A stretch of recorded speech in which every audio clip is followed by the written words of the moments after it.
Now you can see. Yes. Okay, so today we will spend some time to look at like some questions to discuss. Actually, I expect that you discuss at home a little bit and in class, maybe in later this class.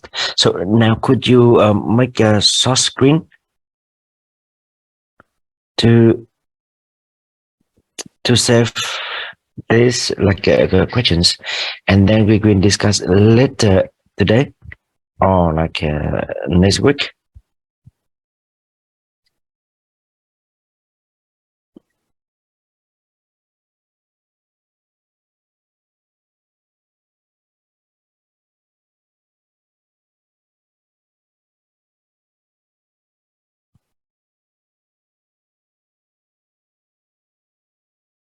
And next one.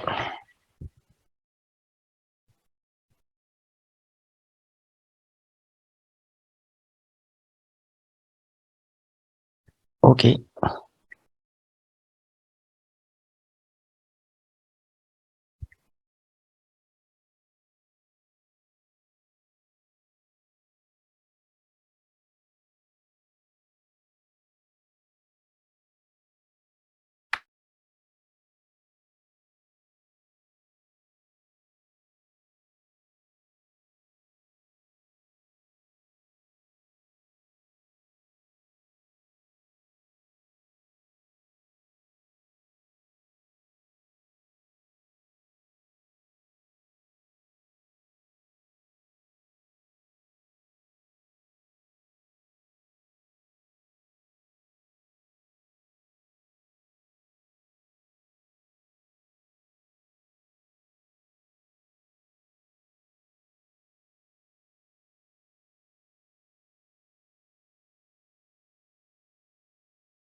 To continue, we will discuss the survey questionnaire, a little bit statistics as last week we agree, because when you want to do research in science and technology, you have to understand like some basic knowledge about statistics and also hypothesis testing,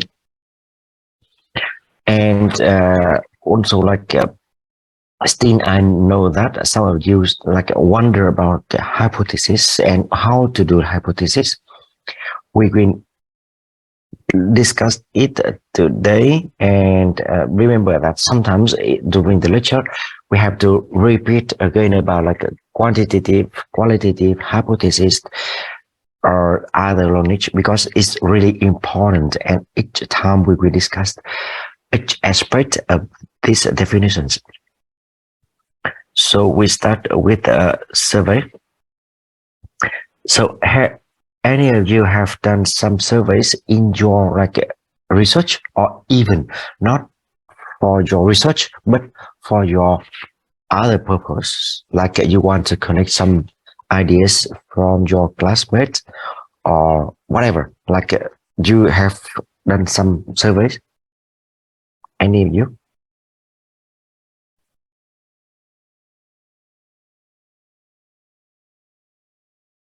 not even like not a very big survey, only like with few people, like you want to decide something, you want to decide, okay, should we study this program or other programs?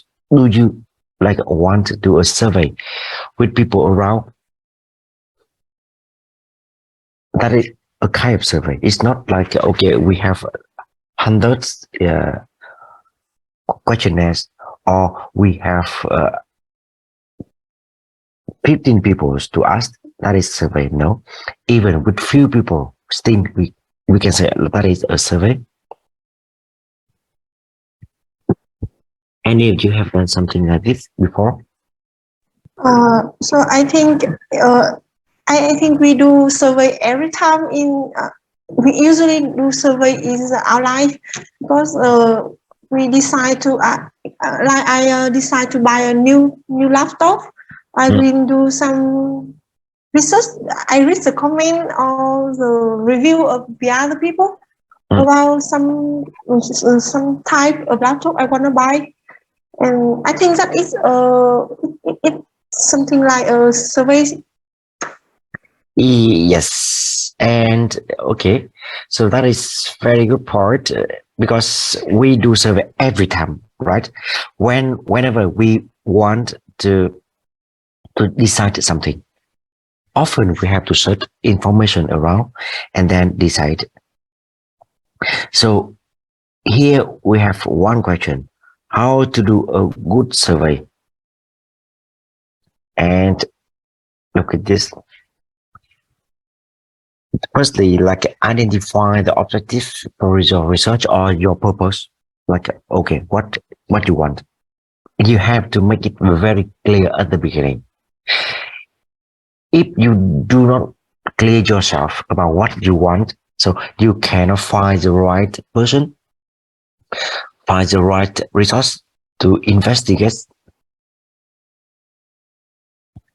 and yeah, list the information you are trying to find out. What information, when you want to buy a laptop, what information or what purpose of your using, like you want to use for your study and what subject, because if you just use laptop to write a report or to play like with some very simple softwares, so it's easier than like you are studying IT and you have to use very hard so like a program or tools, and then in that case it will require you different setting and capacity of the laptop. So more accurate information you want, like you can define, so easier questions and better survey you can do.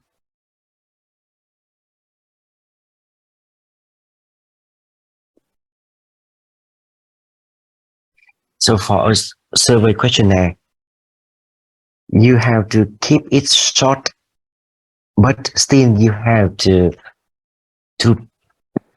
you can capture all information you need at the end, because we need a number of like information items, but you cannot use like 2 pages or 3 or 5 pages to write down everything you need. So maybe it's more than you need, or it's more complicated than you need. But if you keep it very short, very abstract, so maybe you do not have all information you need at the end after the survey.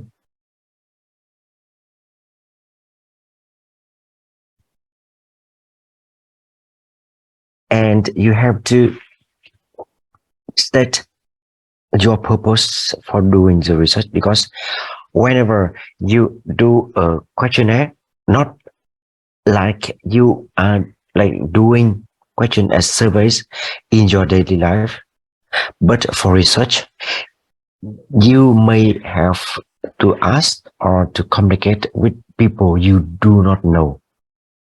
So if you can state or you can mention the purpose of your research, so people understand what are you doing and they trust you why you are doing so. Otherwise, they cannot provide you good input because they are afraid of giving you something may harm them later, or it's quite sensitive for commercial purpose as well. Because when you are doing research, you are from university, from research institutes, they you can ask them and they can answer you. But if you are from a company, you want to collect data to buy, like to make some commercial activities. Of course, in that way, there are two cases. The first one, you may have to pay for what you ask them, what you get from them, because you are doing for commercial purpose. The second case is they don't want to share with you information that with that you will make some business. So make it very clear. Okay, you are doing research, and in that case, you may have like a better and easier approach to interviewees. If clear instruction on the survey questionnaire. And of course, in this case, like when you do research, not only some simple questions as you want to consult people around to buy something for your personal use. If you doing like something very complicated or you have very like complicated structure of your survey, you have to write very clear like if the interviewees they do not have like they have not worked with you before in your project, they have to know by themselves without any explaining how to do your questionnaire, how to answer own questions, because some questions they are quite abstract. So you have to give very clear instruction, even like okay, do not expect you explain everything for each of them. You have to make it like clear itself. What about clear itself? That means they can do it in autonomy mode without any explanation from you. Because if you have 100 questionnaires you send by internet, so you cannot expect all of them will go back to you to ask you, okay, how to do this question, how to answer that question. And of course, you do not have time and you don't want to waste your time on answering own questions, own requests from interviewees.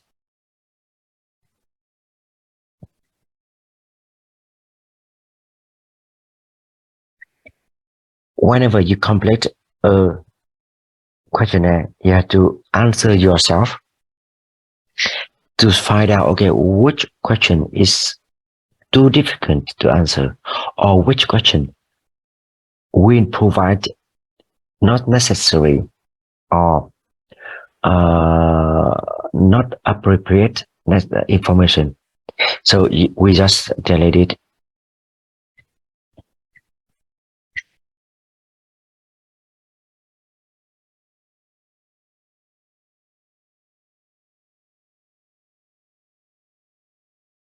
There are two types of questions in your questionnaire.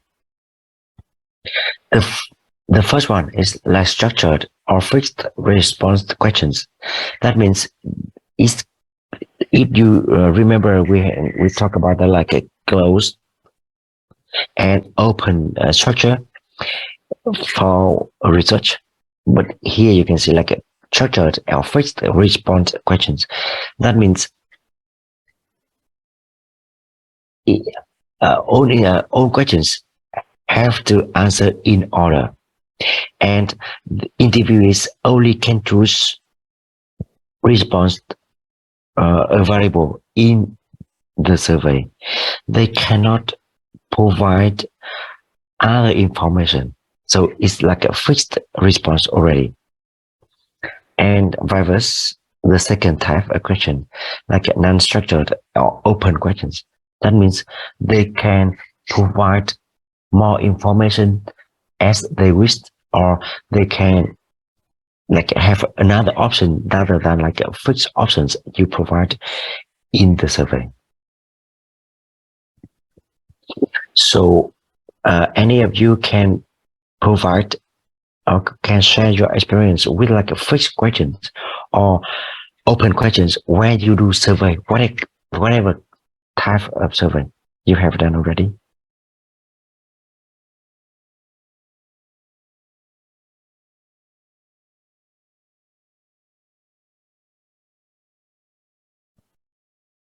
And like according to your opinion in daily life, which type of question we often do, like ask people around, fixed response question or open questions?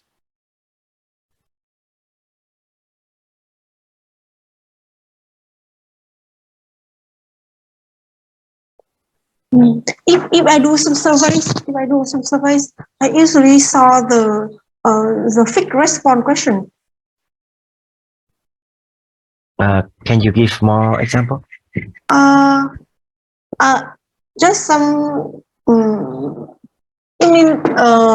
Usually I do some response about my sự hài lòng là gì nhỉ? About the some more quality of the service, some quality of the service. They usually ask that if I very satisfied or not satisfied, and I just choose some answer in those two ones of the answer. So do you like give more information or your opinions, or just like choose yes or no? Oh yes. It's usually come with an open question like what make me not satisfied with the service. Yeah. So you see, we have two types of questions, but often in our survey we combine both. But according to you, like which type of question you feel like easy to answer or you prefer to answer? The fixed response, because it fast and convenient. So you see, from our own opinion, so whenever we do survey, of course we mix both fixed response questions and open question, but do not put too many open questions, because ourselves don't want to answer too many open questions. It takes time, as you said, and we have to think a little bit like more serious, and we have to write something that not very convenient. So you see, often you have to answer many fixed response questions, and at the end or sometime in middle, we have to write down something. But that is like the feeling from interviewee. But from you, if you are like interviewer, so what information you prefer to receive, fixed response or open response?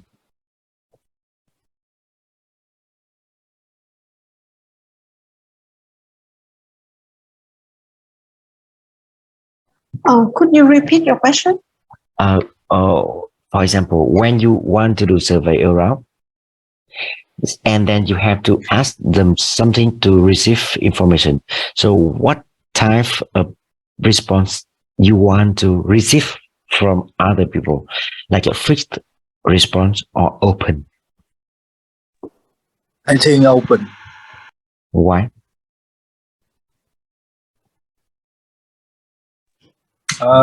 Because when they complain about they are not satisfied about something, and if they don't answer the open question, you will not know what you should develop or change. So I think I will choose open question.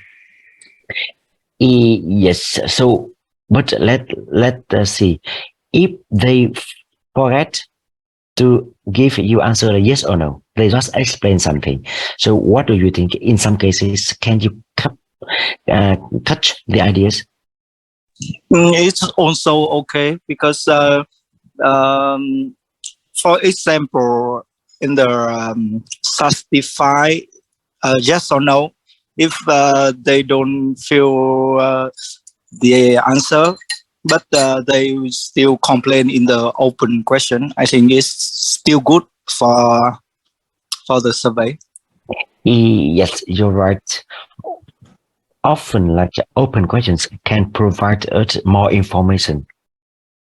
But let's think about like, okay, not always interviewers can explain very clearly the ideas. And without any fixed and confirmed response, you don't know like, okay, what they are talking about. And just imagine you have to do survey hundred or thousands questionnaires, and all of them only give you open answers. How you can analyze or how you can cap on like the general results from your survey? In that case, what do you think? Fixed response or open response? Maybe in that situation we need both. Yes. So that's why we see like, okay, we have to make both, because we, if like fixed response give us very clear, very fast information.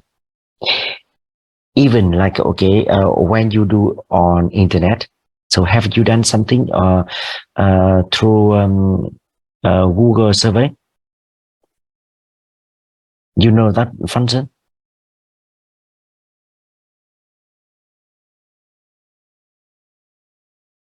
Any of you have worked something with Google form, like a Google form to do survey? Yes. Yeah. So you see, it's really convenient and very fast, right? Yes. If they give you, or if you have some fixed response questions and they give you some fixed response answers, immediately we can have like summarize own response. How many percentage say yes? How many percentage say no? Even how many percentage say like in the middle? Like if you have three options, so very fast, and we can have information. That is big advantage of fixed response. You know everything in advance, and even you are like you are ready to process all data you need, because they know the answer, one of them, and they know how to judge, how to process all the data. So that is a very good start. But of course, still we need open questions, because we want to know more than that. For fixed questions, that means we do not give interviewees present the ideas, the opinions. So maybe we will miss some new ideas and understand clearly why they They give their replies to our questionnaire. So for this only fixed questions, that means we only get what we seems like what we want, but not on that interviewees want, because they have no choice to give you more information. And in that case, we should combine both. But remember, no one wants to work more with open questions. It takes time for both the side, like their time and your time as well. So try to make less open questions as possible. Still we have, but less. We only get like open answers whenever we really want to know the reason behind, or we want to get more information from interviewees. Otherwise, you will like spend a lot of time to process what you get later on.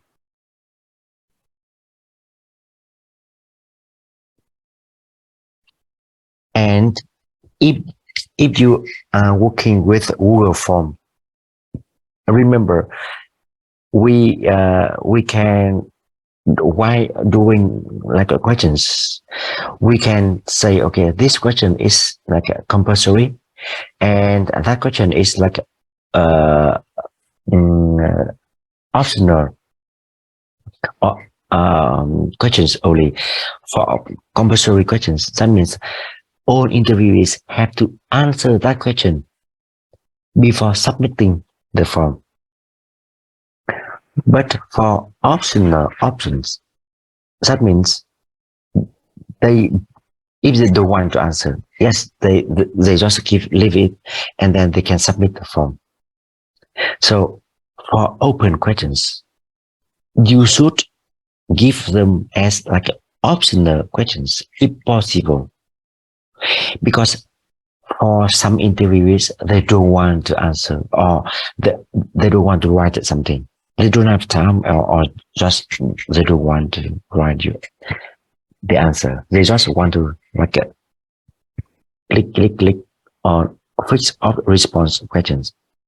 So if you let open questions as compulsory questions, that means they cannot submit the answer if they don't want to open, they would want to write open answers. So they just leave it there, and they don't want to submit the survey. So if you let it as optional options, even of course you do not get like their own opinions, own new information, but still you can get some like some fixed response already for your survey. But again, of course, if you really need new ideas, you have to let open questions as compulsory questions, because one disadvantage of letting open questions as optional options is most people will leave it there. They don't want to write something there, and then you only can get fixed response.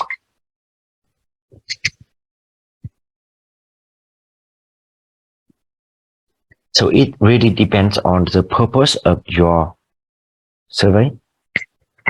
But remember that is we have to think about the interviewees when we write questions. Put yourself in the position of interviewee to see, okay, if you are able to, or you are willing to do the survey or not.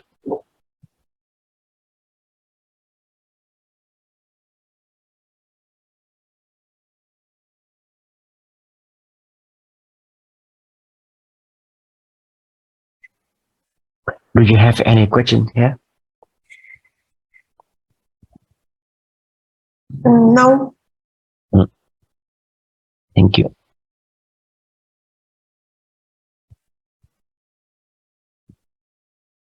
Now you can see some like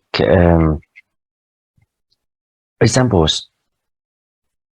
So as you see here, first response questions offer a set of response. So for example, what subject do you enjoy in the most at school? So we have a number of response, and then interviewees respondents just need to like click or choose one or more than one of them. And remember that even for fixed response, still you can give them two options. Only one response allowed, or more than one response are allowed as well. So they can select like one or two or three or four. Yeah, it really depends on the purpose of your survey.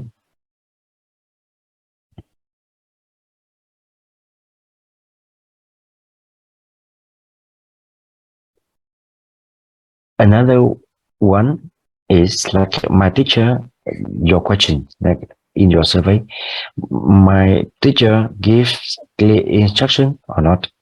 So we can have like a 1, 2, 3, and then and with each option, we can have each level of like a clearness of the instruction from professor.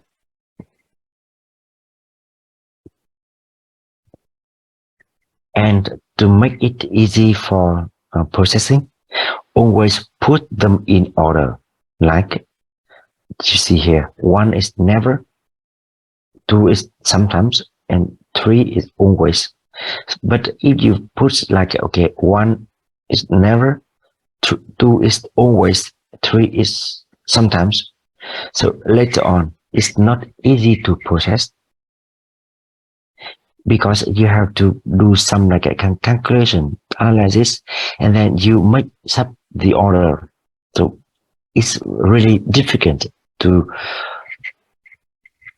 analyzing the answer.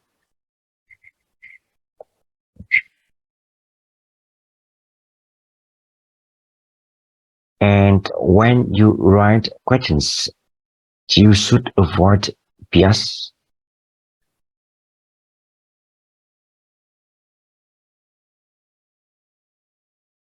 So do not write questions so that like it can influence the respondents' answers. Yeah, something like this. In this question, so you see, question maker, they explain, okay, give more information, like your teacher is one of the best teachers in our school. What do you think about her? And you see, at the beginning, the question makers, they give some more information, but it can have influence on your answer because they just perhaps at the beginning they do not have that image about the teacher like one of the best teacher. So if we give them this one, so maybe they will think, oh, that is very excellent one, so we should not give some opposite opinions. So that means you hardly can get accurate information or real feeling or real answer from in a response.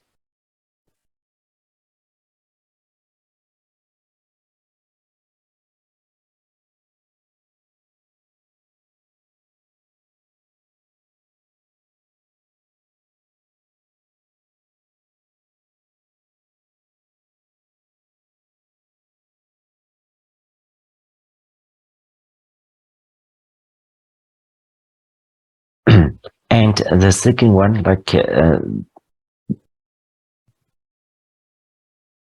the you often receive some question to rank some services, as you made example already, certification of one service. So they ask you to give a mark from 1 to whatever, 5, 7, 10, for example, and one is like very negative, and the top one is very positive. And in that case, we have to give more clear explanation how to choose one, or like the lowest value, highest value, or in the between. Because with this kind of questions, we respondent not easy to identify. Of course, for highest and lowest it's easy, but in the middle, so how to choose something in the middle correctly? So you have to give them more information, like, okay, 3, what is this, or 5 or 6, what is this? So is you have to clear, okay, how to choose the number in the rank you give them.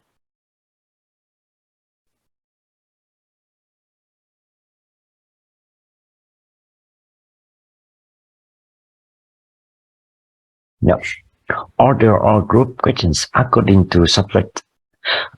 When we want to do a survey, and then we can see, often we have more, of course, for one survey it should be like more than one questions, even like more than 1, 5 or 10. So, and for each topic, each question, they can have their own subject, their own topic to answer, to do survey. But may some of them have the same subject, the same area. So you have to group questions according to subject. Of course, at the beginning, you may have random questions in your mind and you just write it down.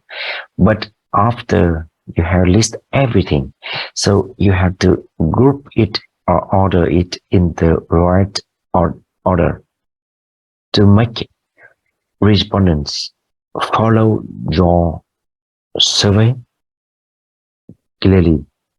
Like if they answer the first question, the 3 second questions, they can have more information to answer the third or the fifth or the fifth questions.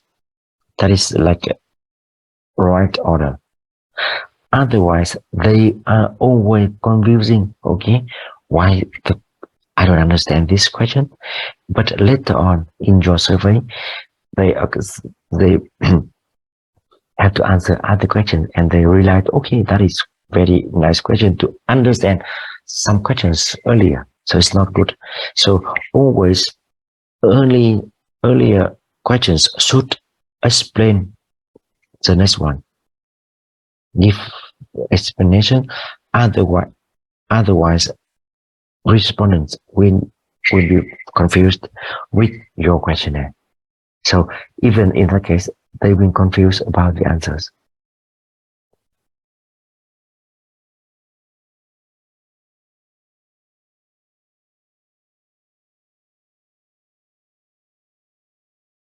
Present the questions in clear and organized layout. That means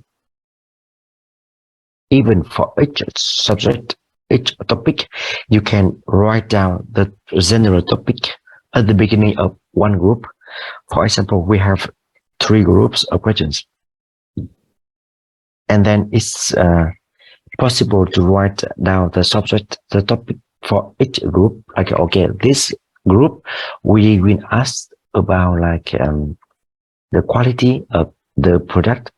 The second group we will ask about the price of the product, and the third question, third group of questions, we will ask about the perhaps like the quality of service from the what you get, for example. So make it very clearly before reading a question, so people understand, okay, what they are going to do. Yeah, as I said at the beginning, always test the survey questionnaire before like sending you around. Two types of tests you have to make. The first one, you have to answer yourself, and you have to ask some other people around answer it. If they can answer your questionnaire very easy or it's very clear, so that's done. Otherwise, you have to modify it, because if some people around you cannot answer or they have some difficulties, that means other respondents outside, they may have the same problem. So make it with you and with your like people around, like a classmate, if you want to do something in class, or even some like some people like relevant people, if you want to do research, and you can ask some like some college who are doing the same topic, and they can answer or not. And the second like a test is like just image you receive some information, some response from respondents. You will have to process the data. So try to process some few data first to see, okay, if you can move on with more response or not. Sometimes after analyzing some data, you realize, okay, if you have more data or more response from your survey, you cannot process because it's not good, or the way you make questions is not very clear to get necessary information.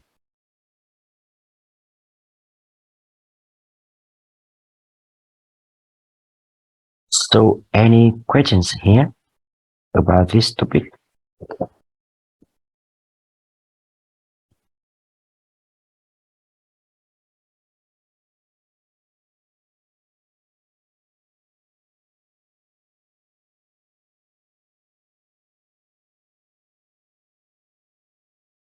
Okay, so if you don't have any questions, or one like one task for you, or in this case, like you have to create a questionnaire on Google form, and you, yeah, of course you can choose topic as you wish, and I encourage you to choose one of your research topics that you have to carry out later on. Try to do some surveys related to what you are doing or what you are going to do, and after that you will have to share with class, and then I will evaluate your forms with criteria as you are as we are discussing now.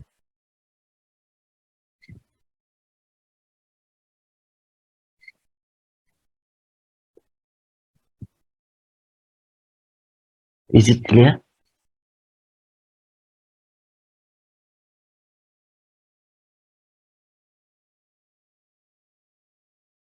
You got what I mean?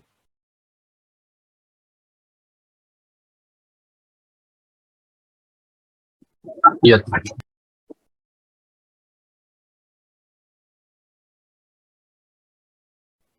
Okay, so before move to the next content, we have a 5 minutes break.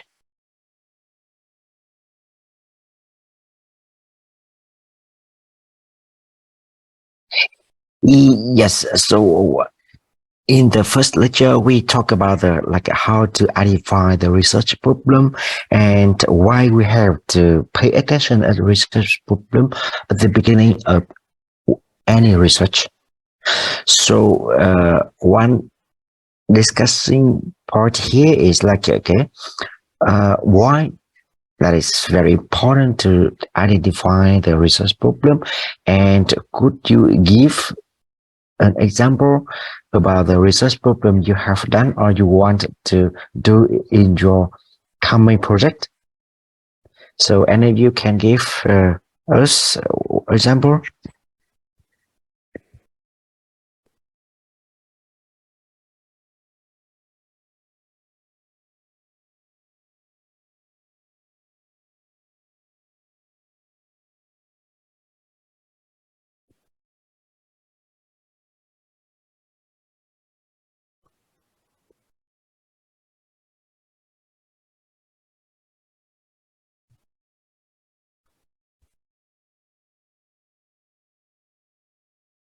Any of you?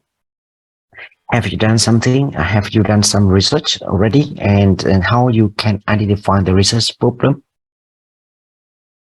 Because that step is the most important step at the beginning. If you cannot identify the research problem clearly, what happens?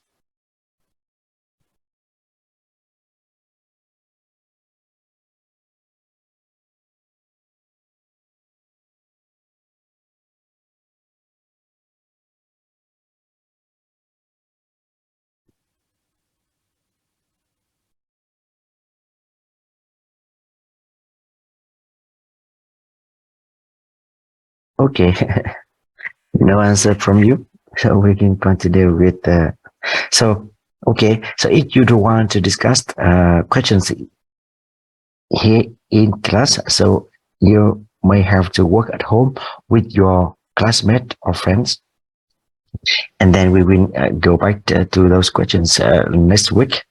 And now we will continue with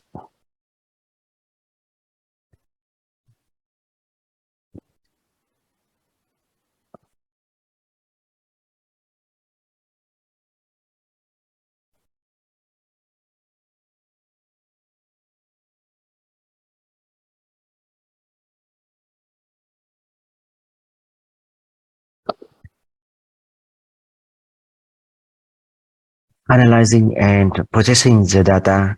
The information we have through our project are very important. And then in that case, to be able to do something like this, so you have to have very basic, at least basic knowledge about statistics and hypothesis testing. And here we can, like we have to review very basic information like knowledge about statistics. So the first term I want to discuss is mean values, and it's very like very popular or very well-known values that you have to do from the very beginning. And almost of the time when we study mathematics, we know about it. And mean value is like average value, as you know already. So the summing up all the observations and numbers we have and dividing the number of observations, and then we can have like a mean value or a set of numbers. So here we can see if you have like n observations in your survey, and that is like the variable x, and then we can easily calculate the mean of this variable. So, for example, you want to measure the age of people at like the third class in the primary school, and then you can have like 200 observations from all pupils there, and then you can calculate the mean value of this variable. So you can say, okay, the mean value, like the mean value of the age of the people in that school is like this. So that is mean value or average value. But in statistical calculation, we have another value that we consider even like more often than mean value is median.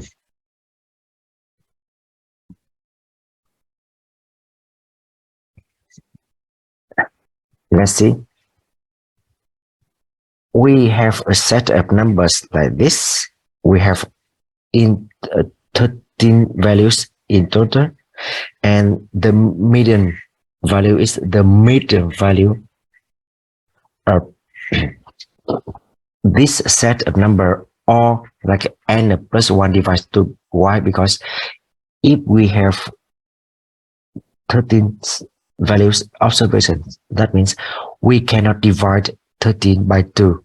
So in that case, we have to plus 1 and divide by 2, and then we have 8.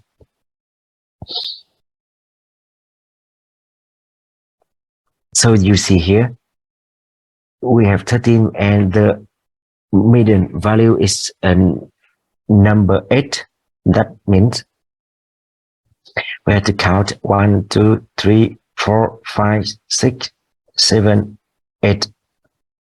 So that means the median value of this set of values or observations is 11.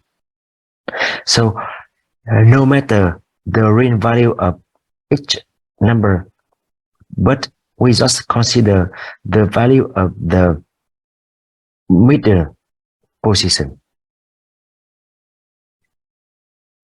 And of course, in this case, if you calculate the mean value or average value, it is should like different from the median value. Of course, sometimes we have the same value for mean and median, but most of the time we have different.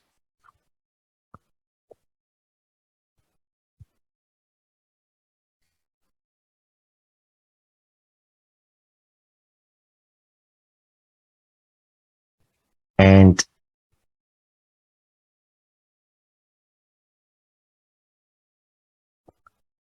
okay, now you, oh yes, one question. So any of you have attended course of statistics before?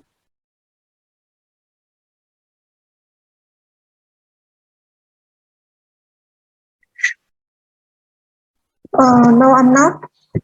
Okay, so some of you not, but I expect that some of you have done something about statistics before.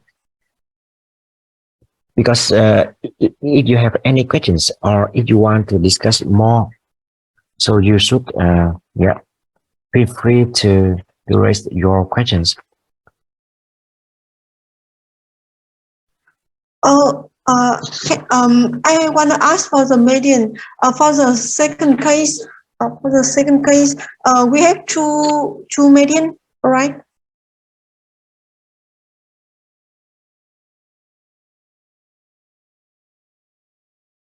Excuse me. Yes, for second case, you mean here the second set of number? Yeah. Wow. We have two value. Yes. So as you see here, we can select the median as like the number of observation divided by 2 or n plus 1. divided by 2. But remember that we only take the value like the root value. That means we always like count the number of observation first, and then we will see if it can be divided by 2 or not. And a question here is why we consider median values, not only mean value or average value. Do you know?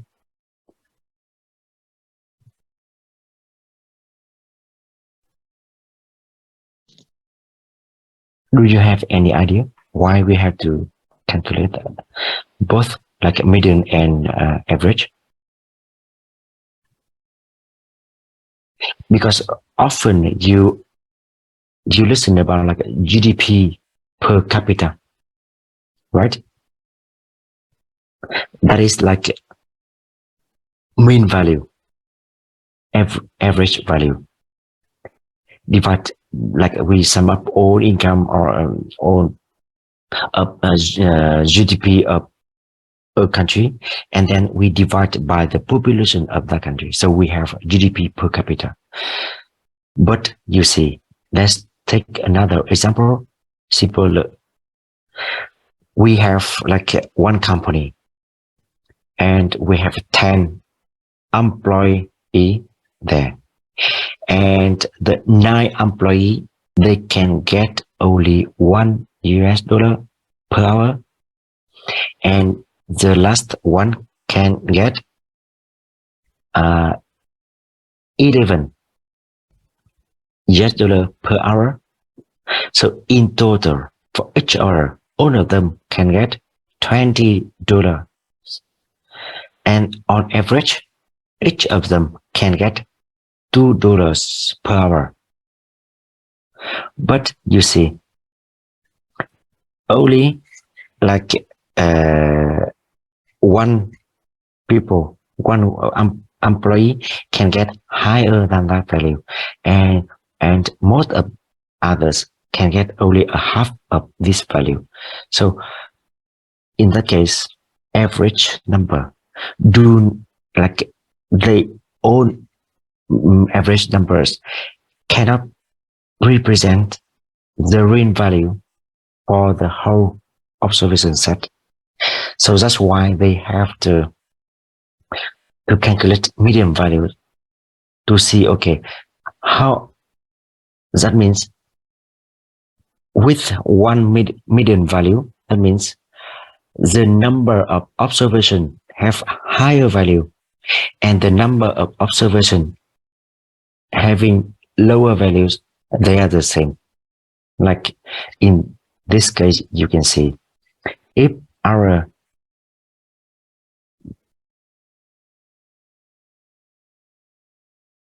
median value is 11, that means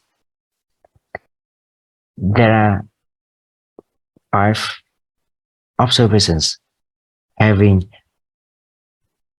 values equal or higher than 11, and the same with like set and the number of observations having values equal or less than median. So in that case, median value can bring us more like an accurate picture of the whole observation set. And of course, it's not enough for median. So if we have one set of observation and we know about the median value, it's not really correct, like not really accurate. And now we will see, okay, which value we have to know to understand the set of value. And we also have the most frequent value in a data set. That is, we say like mode of the data set. For example, we have one set of data like this, like 1, 2, 3, 6, 11, yeah, up to 19. So you can see in this set, the mode is 1 because that is the most common value. So you see that like 1 appears 4 times and other values appear less than 4 times. And for one set of data, we can have more than one mode if we have more than one values appear with with the same times. Yeah, for example, set data set 2, you see, so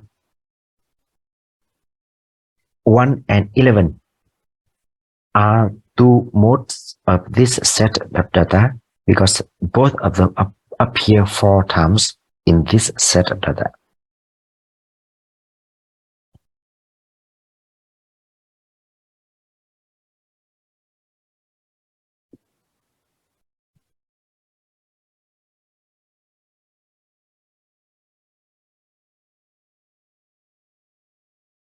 And we talk about the data, we have talk about the variables. And in this table, you can see the gender, the year of study, the age, and gender female and male. So what do you think, like which of them is variable and which of them is the classification of the data?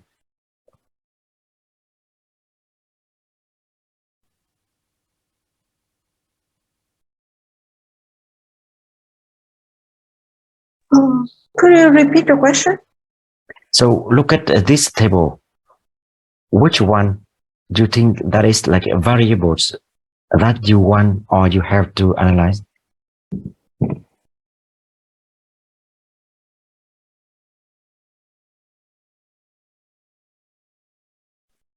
I think it depends on what you are. The height. That is variable, right? Yes. Yeah, you're right. So here, like gender, male and female, that is like a classification of your variable. Also, like a year of study, that is kind of like a classification as well.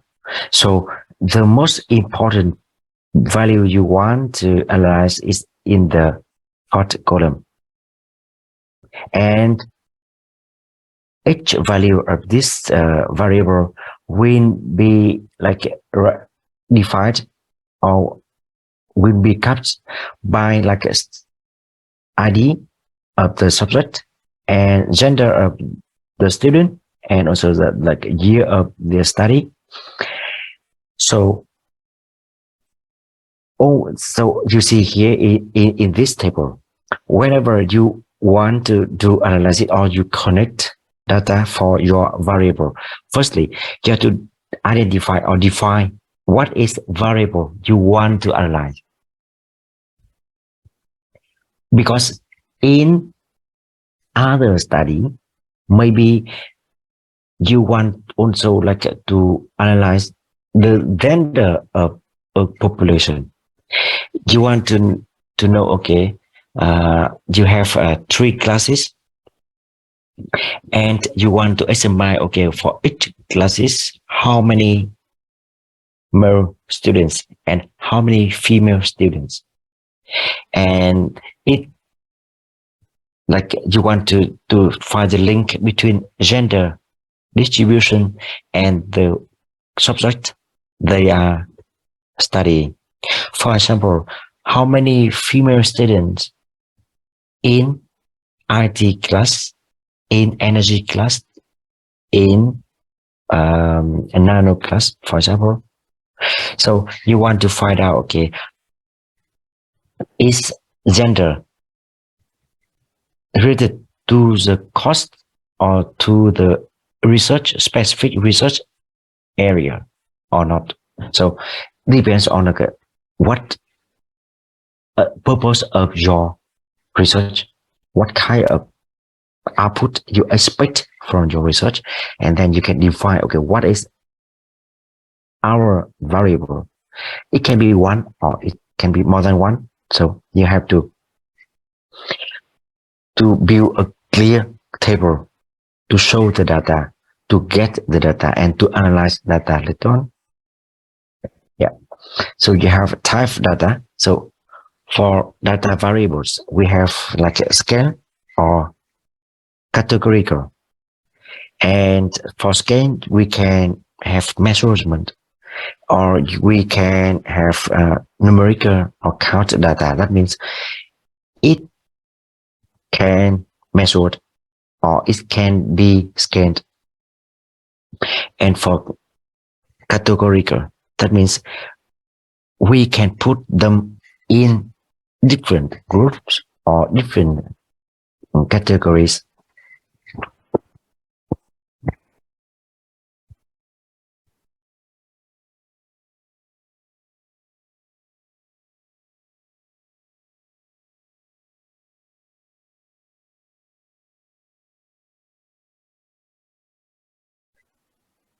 For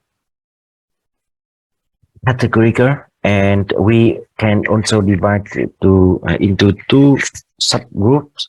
The first one is nominal. That means no meaningful order. For example, you can have like a dog, cat, chicken, and all like names. That means in your results you have different information you want to put in, but they do not have any meaningful order.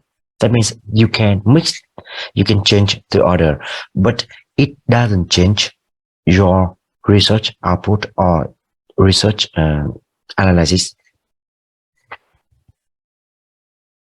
It can be ordinary, like in obvious order.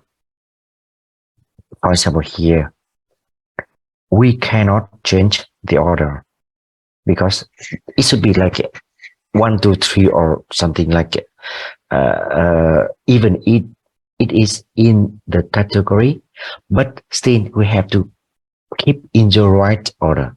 Otherwise, it's not very accurate.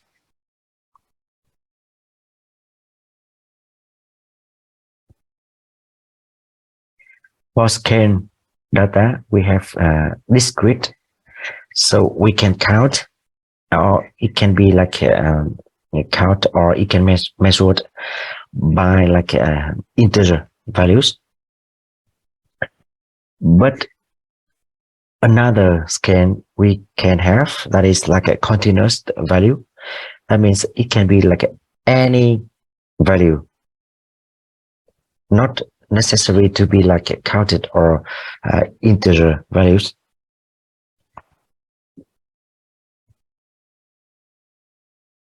So for continuous value, we often see in like with the experiment activities in the lab.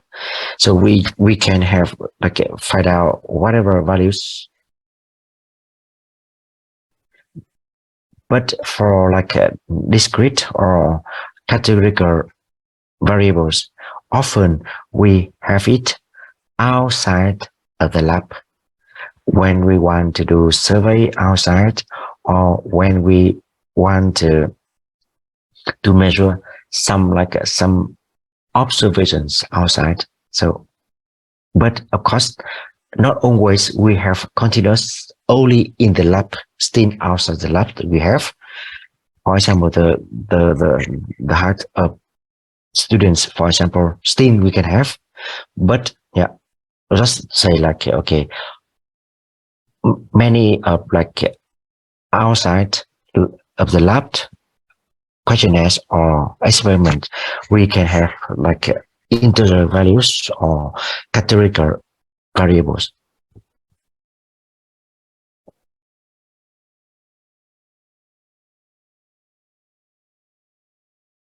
Yes, you can see here.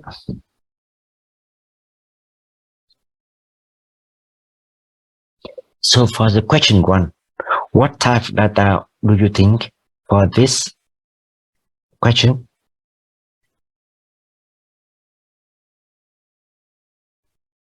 It's a category with no order. Yeah, so we say like a nominal Yeah. variables. Okay, so for the question 2, It's the same. yes. So for question 3, The category with order. yeah. So we say like the name of this variable. I don't remember. Okay, yeah, understand. Ordinal. And question 4,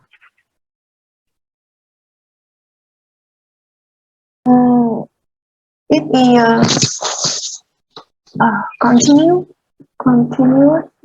yes, that is Variable. continuous. It can be like a random number between 0 and 100%. Not necessary to be integer values, because it can be like 5.6 or 50.7%. It really depends on how many questions we have in that exam. Why we have to distinguish, or we have to classify all type of variables?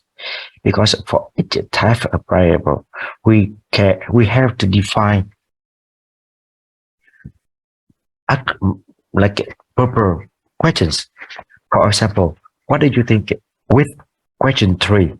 I put like a strongly disagree, and then strongly agree, and then not sure, and then agree, and then disagree.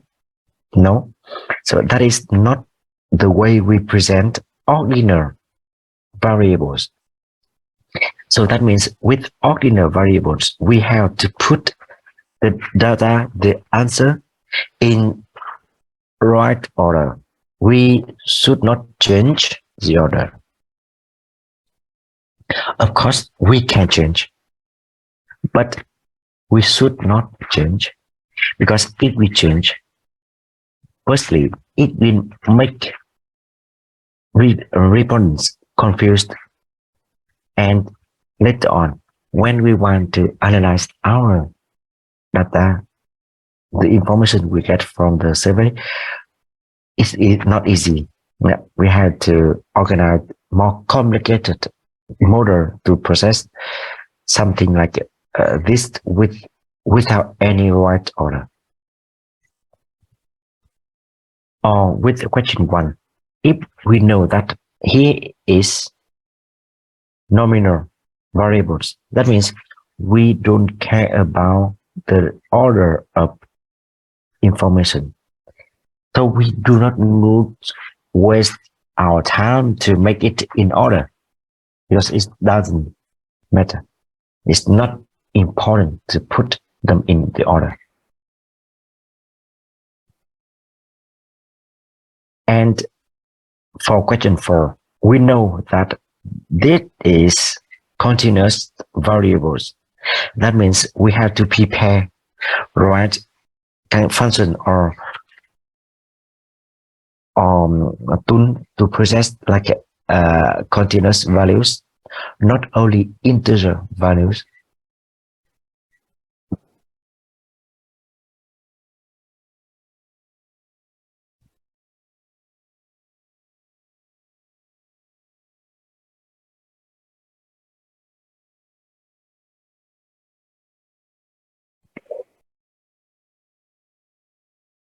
Yes, for question 2, we another name we can call here is binary variable.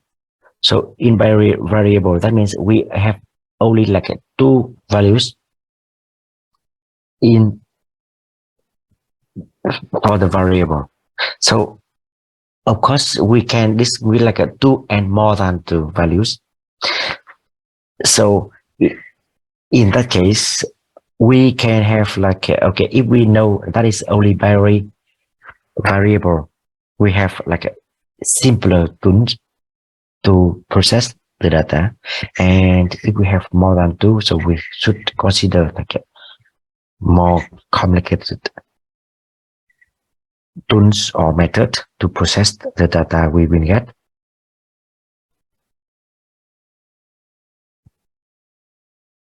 Any question here?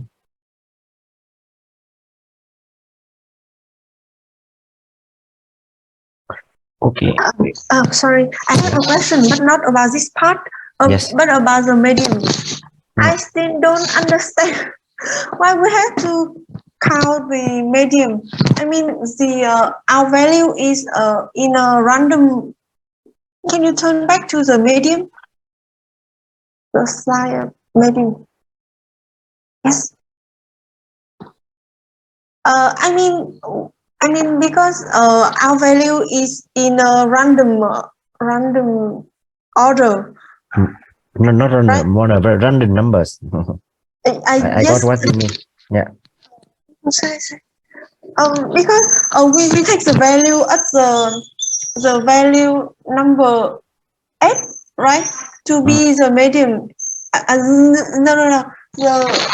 The value at the value number 7 to be the medium, right? For the first case.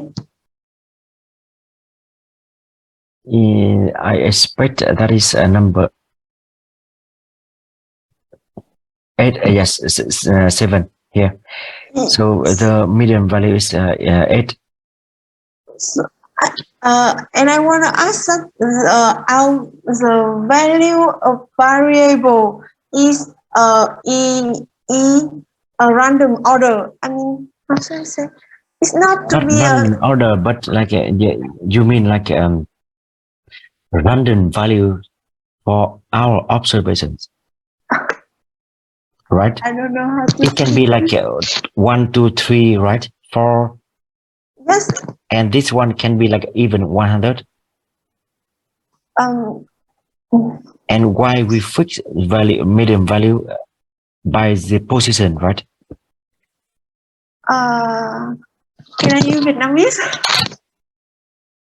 Try to explain in English. Yeah, please. I mean the value how should I say? In the first case, we the value is not from the small to the big, or from the big to the. No, you in this case to set and to calculate a median value, you have to put in the order, in the right order, like this, like from the lowest or from the highest to lowest, or from the lowest to highest. Then why here we have 10 and then 8? Okay. So I'm really too confused. You're right. Yeah. It's be like 8 and 10. Sorry. Yeah. But I think your part is really good, and yeah, even like make it more understandable for others, I think. Oh, okay. Yeah. I get it. Okay. So you have very, very good observation. You capture that one very fast, and you have right very good question.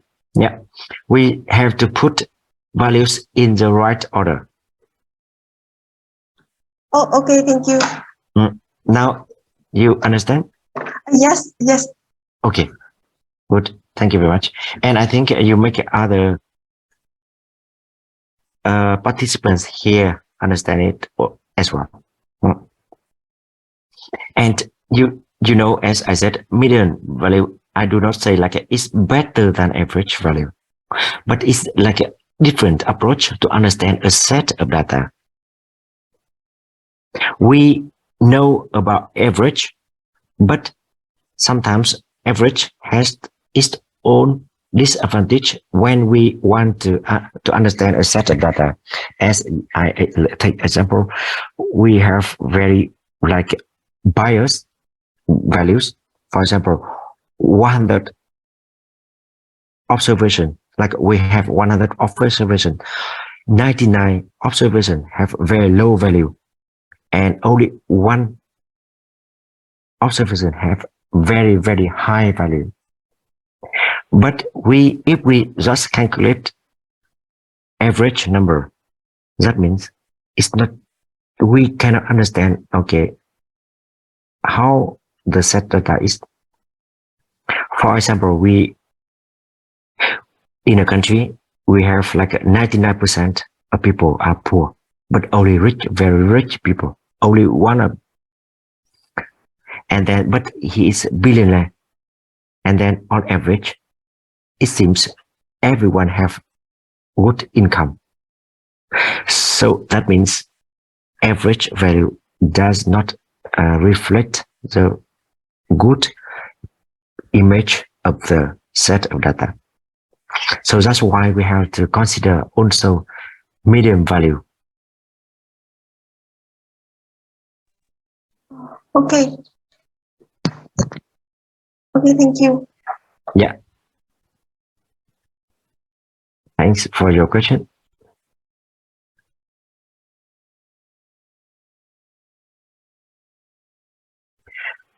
Another one, we will see is population and sample.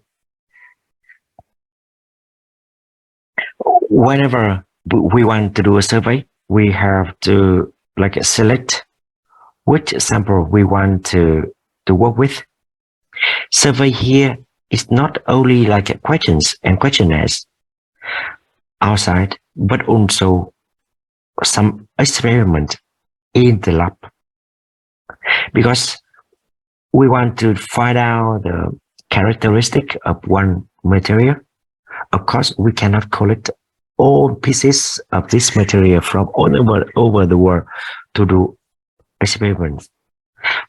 We have to select a sample of a population to do so. And if you want to do a good research, you have to be able to select good sample data that can represent the whole population. That means all characteristic of this sample data should be repeated in the whole population, and vice versa. All characteristic of a population have to be presented, have to be like to appear in the sample data.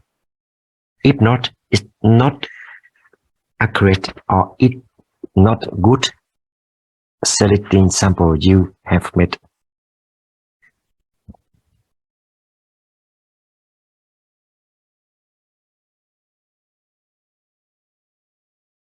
So if you calculate based on the whole population, so we have like values, and we can have accurate value immediately. But if you calculate something, you do analysis, you take information, and then you make some calculation. So we say like that is a statistic calculation. And remember that statistic calculation is not the accurate calculation of values for the whole population. So always we talk about like a statistic meaning. That means all data we have from analyzing the sample, it bring only like a statistic meaning. we cannot say, okay,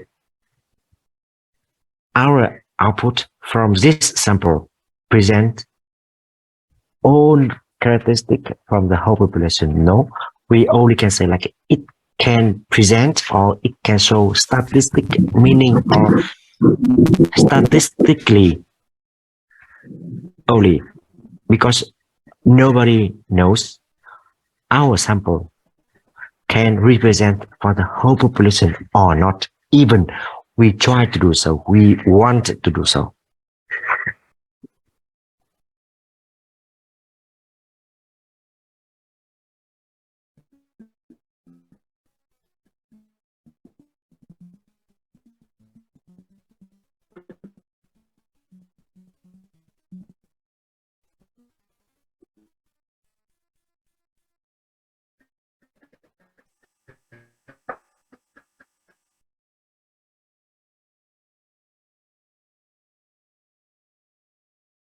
Yeah, so you can see here. So working with sample data, and we can have like a mean or standard deviation. We can talk later, like own values from the sample we select, and then we can estimate for the whole population. For example, from sample mean, we can estimate for the whole population mean, and from a sample standard deviation, we can estimate population standard deviation. Yeah, so there are two steps here. You can see, first one, we have to calculate sample mean and all other related characteristic here, and then the second step, we have to estimate back to the whole population. And of course, for each step, we can have many like lead test or whatever can have impact on our values, and then depends on the population, depends on the sample we can have. So we have to use different techniques to process our data to make sure that our estimation as accurate as possible. Because the purpose of our research is not like investigating time only in the sample. That is like only the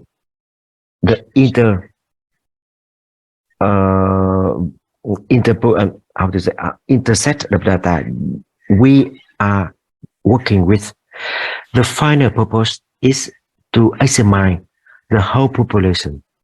We want to have information, or we want to discover the whole population. And whenever we want to publish something, we have to publish, we have to give comments, we have to give data numbers about the whole population. It's not only about your sample you selected.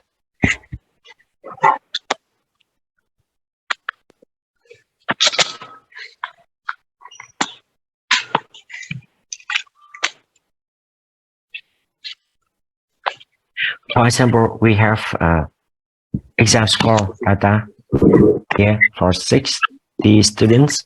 Yeah, it like here we can see it's integer. Table here, and let's see what value we can calculate. So we can have mean value, and then we can like see the standard deviation. Is a measure of how much other individuals differ from this mean value.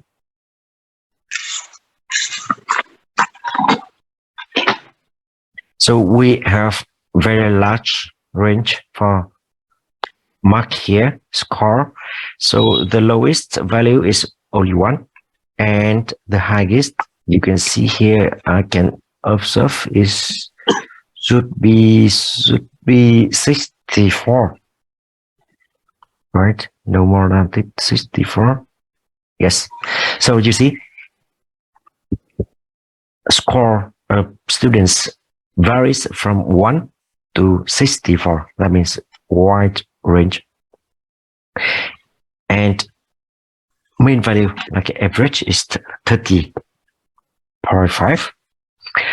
But as we see from some previous example, so mean value is not really like represent the whole the whole population. Let's see the standard deviation. That means we will see how much each individual score differ from this mean value. And here you can also see the how to calculate the standard deviation of this population. So I hope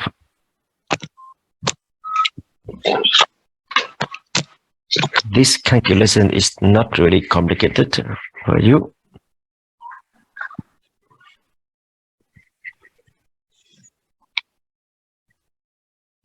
And yeah, and of course, when we calculate or when we do survey or calculation like this, we have a mean value and we have a standard deviation value like this. So what do you think about mean value if standard deviation is very large? What do you think if we have large standard deviation and small standard deviation? Which one will support the mean value to present the whole population? For the small standard deviation.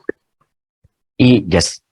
So with smaller standard deviation, that means all other individuals are close to the mean value.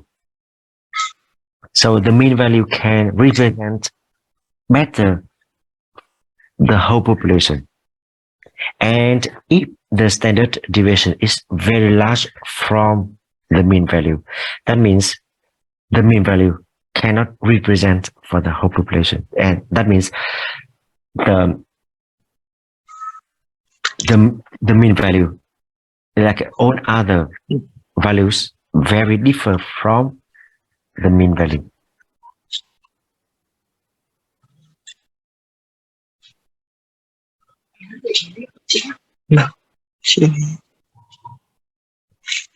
Here, example, you can see, like if we have small standard deviation and large standard deviation. So we have, two set of data like this and mean value with the same mean value. It's 100 and standard deviation is 10. Here you will see. So in this case, all other values not very differ from 100. So and for example, so the lowest one is only about 70 and the highest one is about like less than 130. But if we have standard deviation is 30, that means you can see here, even the lowest with the same mean value, but we have lowest value is even like less than 10 and the highest one is higher than 180. So that means in the first case, the mean value present better the whole population than the second one. So I hope you got this message. And so, and how to apply this this part in your research. That means when you do experiments and you got a set of data and you calculate values like mean value, median value, and standard deviation, and you see if standard deviation is very large, that means maybe there's something not very correct here. You have to modify your method. You have to do more experiment, or you have to even like adjust equipment or change material to find out, okay, how to make our output more reliable.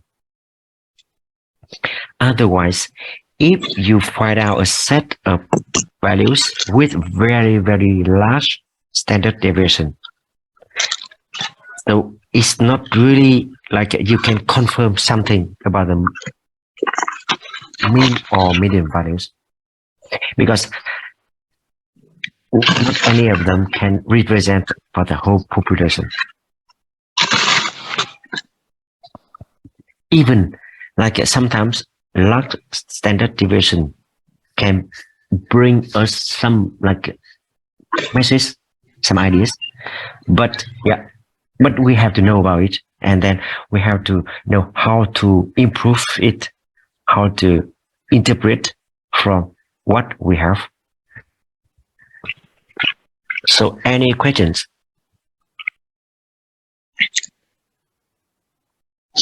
No. Okay, so I hope it's clear. And then thumbs up, and we will continue our lecture next week. So remember to look at number of questions I showed you at the beginning, and then spend some time at home to discuss. Next week we will have more discussion, and I expect you have some like some example, some explanation, not inquired as today. Is it okay for you? Yes. Oh, it's okay. Okay, so thank you very much for your participation, and have a nice weekend. Bye bye for now. See you next wait. week. Do you have any notice about the midterm? Yes, as I said, you will have to. Okay, I think I will write email, so it's better for everyone. Okay. Yeah, so it's clear, and you can understand all points. Remember as well. Okay. Thank you Okay. for the lecture. Yeah. Thank Bye-bye. you. Yeah. Bye bye. Bye.